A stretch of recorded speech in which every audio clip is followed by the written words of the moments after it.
Hello everyone, I am Vani. Welcome back to my channel. तो आज हम बात करेंगे एक बुक के बारे में जो फ्रीडम, इक्वालिटी और पावर को ना एक इंटरेस्टिंग वे में समझाती है। आपने एनिमल फार्म पढ़ी है जॉर्ज ऑरवेल की? मैं सुनाती हूँ आज आपको उस किताब की कहानी, ठीक है? तो कहानी शुरू होती है फार्म से, जिसका ओनर है mister Jones. Mister Jones animal से बहुत काम करवाता है पर उनकी केयर नहीं करता। उसी फार्म पे एक बूढ़ा पिग रहता है जिनका नाम है ओल्ड मेजर। बहुत रिस्पेक्ट करते हैं सारे जानवर उनकी। तो एक रात को वो सारे एनिमल्स को अपने पास बुलाते हैं और उनसे बोलते हैं कि देखो, प्रॉब्लम एनिमल्स नहीं है, प्रॉब्लम है ह्यूमंस। हम लोग तो इतनी मेहनत कर रहे हैं, इतना काम करते हैं, उसका फ़ायदा तो ह्यूमंस उठा लेते हैं। ह्यूमन मास्टर नहीं होगा तो सब इक्वल होंगे, सब फ्री होंगे। अब ओल्ड मेजर जो है वो ये फ्यूचर नहीं देख पाते, लेकिन उनका आइडिया एनिमल्स के दिमाग में रह जाता है। अब एक दिन क्या है कि मिस्टर जोन्स जानवरों को खाना देना ही भूल जाता है। एनिमल्स भूखे हैं और वो जो उनके अंदर गुस्सा है वो इतने टाइम से बिल्ड होते जा रहा था। तो आज उनको एक रीज़न मिल गया, कहते हैं ना, फट जाने का बिल्कुल। तो वो रिवोल्ट कर देते हैं। अब मिस्टर जोन्स और जो उनके आदमी हैं वो एनिमल्स को कंट्रोल नहीं कर पाते। एनिमल्स उनको फार्म से बाहर निकाल देते हैं। फार्म ह्यूमन फ्री हो जाता है। अब एनिमल सेलिब्रेट कर रहे हैं, कोई ओनर नहीं है, कोई मास्टर नहीं है। फार्म का नाम भी ये लोग चेंज कर देते हैं एनिमल फार्म। अब एनिमल्स जो हैं वो कुछ बेसिक रूल्स बनाते हैं। तो सबसे इंपॉर्टेंट आइडिया है वहाँ पे कि ऑल एनिमल्स आर इक्वल, ठीक है? शुरू में सब लोग जेन्युइनली बहुत खुश हैं। उनको लगता है कि अब जो भी मेहनत वो करेंगे वो अपने फ्यूचर के लिए करेंगे। अब ऐसा नहीं है कि कोई इंसान आएगा और उनके सब हक खा लेगा वो। अब हम बात करते हैं स्नोबॉल एंड नेपोलियन की। स्नोबॉल जो है वो एनर्जेटिक है और इंटेलिजेंट भी है, तो उसका दिमाग चलता है, उसके पास काफ़ी आइडियाज़ हैं। तो वो जो है फार्म को इम्प्रूव करना चाहता है कि हम और कितना बेहतर इसको कर सकते हैं। उसका सबसे अच्छा आइडिया है विंड मिल बनाते हैं। स्नोबॉल बोलता है कि अगर विंड मिल बन गया तो फ्यूचर में इलेक्ट्रिसिटी आ जाएगी, तो एनिमल्स को थोड़ा कम काम करना पड़ेगा, लाइफ कंफर्टेबल हो सकती है। और जो नेपोलियन है उसको कुछ नहीं इम्प्रूव करना, उसको चाहिए पावर। अब उनके बीच में आर्ग्यूमेंट्स बढ़ने लगते हैं। अब नेपोलियन जो है उसको पावर चाहिए। अब पावर कैसे मिलेगी? एक तो आप मैनिपुलेट करो लोगों को, उनका ब्रेन वॉश करो, और दूसरा गुंडे पालो, डर से पावर आएगी।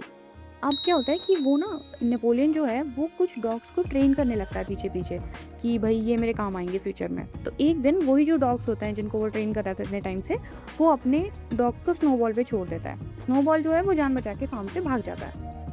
अब अगर नेपोलियन चाहता तो स्नोबॉल को अपनी साइड कर सकता था, लेकिन शायद स्नोबॉल ने इतने गलत काम नहीं किए होंगे कि उसके अगेंस्ट उसको यूज़ किया जा सके, या फिर उसकी वैल्यूज़ बहुत हाई होंगी। तो ये आइडिया यूज़ किया जाता है कि उसको भगा दिया जाता है। अब नेपोलियन जो है उसका कोई राइवल तो बचा नहीं। अब नेपोलियन बन जाता है लीडर। अब धीरे धीरे जो नेपोलियन की कम्युनिटी है, मतलब जो सारे पिग्स होते हैं, वो थोड़ा स्पेशल ट्रीटमेंट देने लगते हैं, बाकी जानवरों से थोड़ा बेटर ट्रीटमेंट। कि मिल्क है तो वो भी पिग्स के लिए है, एप्पल्स हैं वो भी पिग्स के लिए हैं, कंफर्टेबल हाउस है उसमें भी पिग्स रहेंगे। तो एनिमल्स क्वेश्चन करते हैं कि भाई हम तो इक्वल थे ना। तो पिग्स का जो स्पोक्स पर्सन है स्क्वीलर, वो उनको कन्विंस कर देता है।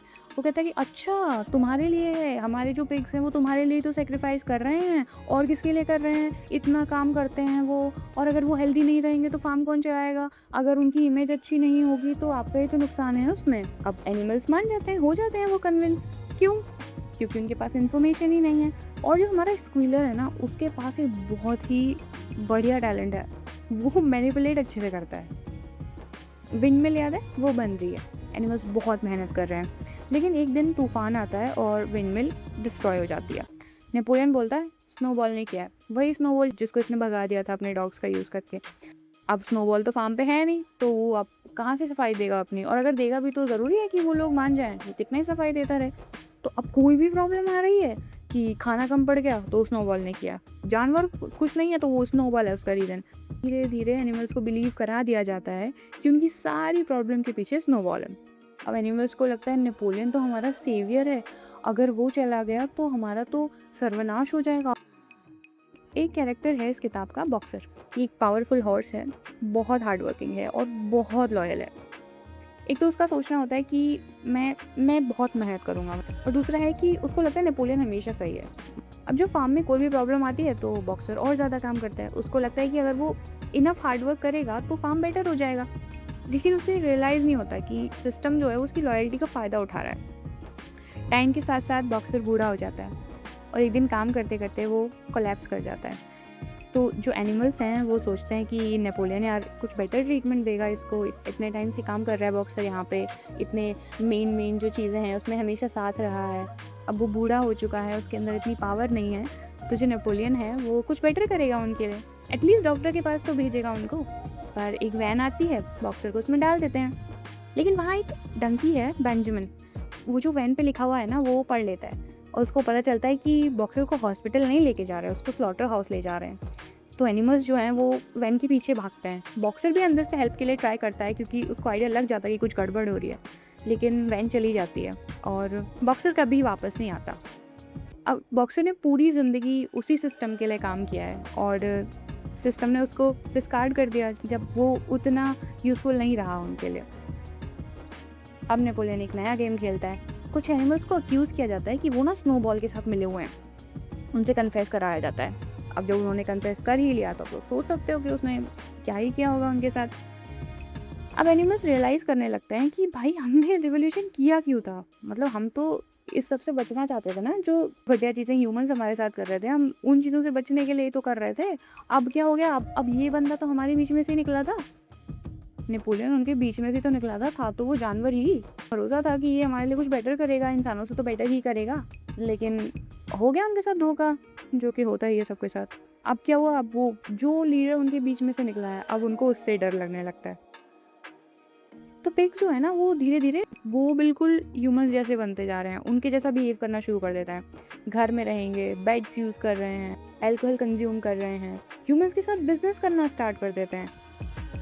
अब एक दिन एनिमल्स देखते हैं कि जो पिग्स हैं वो 2 लेग्स पे चल रहे हैं। अब ये देख के जानवर शॉक्ड हो जाते हैं, उनको पुराने रूल्स याद आते हैं। लेकिन अब तो रूल्स भी चेंज हो गए। पहले वहाँ लिखा था ऑल एनिमल्स आर इक्वल, अब वॉल पे लिखा है all animals are equal but some animals are more equal than others. अब एनिमल्स के पास पावर ही नहीं है।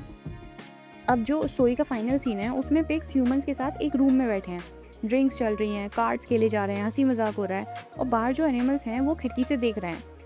वो पिग्स को देखते हैं, फिर ह्यूमंस को देखते हैं, फिर पिग्स को देखते हैं, फिर ह्यूमंस को देखते हैं और फाइनली उनको समझ ही नहीं आता कि डिफरेंस क्या है और यहीं पे स्टोरी ख़त्म हो जाती है।